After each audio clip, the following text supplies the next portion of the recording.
ഇത് നാരങ്ങ എടുക്കുന്നത് പെട്ടെന്ന് എടുക്കും വീഡിയോ എടുക്കും.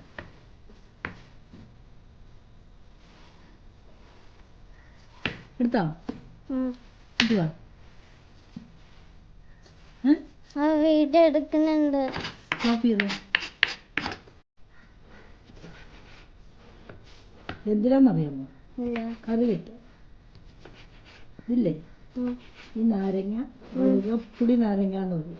ഇതുവാണ് വടുകപ്പുളി എന്നാ പറ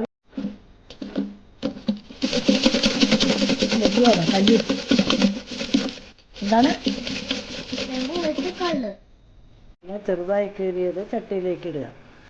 ഉപ്പ്, ഇച്ചിരി മുളക് പൊടി, ഒരു ഇച്ചിരി കൂടുതൽ വേണേ, മല്ലിപ്പൊടി, മഞ്ഞൾപ്പൊടി, പച്ചമുളക്, ഇച്ചിരി വെള്ളം, ഇച്ചിരി കരിയാപ്പില ഇട്ട് അടച്ച് വെച്ച് വേവിക്കുക.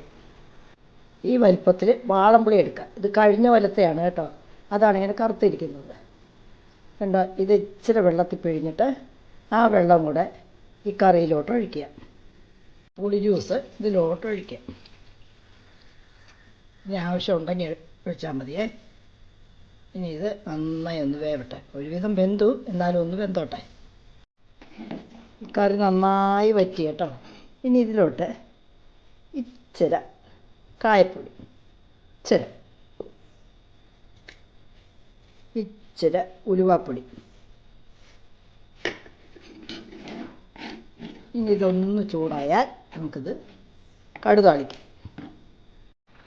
ഞാൻ ഇച്ചിരി വെല്ലം ഇടാൻ മറന്നുപോയി കേട്ടോ. ഇച്ചിരി വെല്ലം കൂടെ ചേർക്കണേ.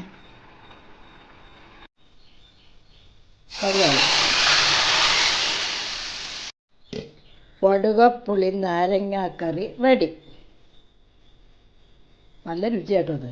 ഇച്ചിരി വെല്ലത്തിന് കുറവുണ്ടായിരുന്നു, മധുരത്തിൻ്റെ ഇച്ചിരി കൂടി ഞാനിട്ടേ.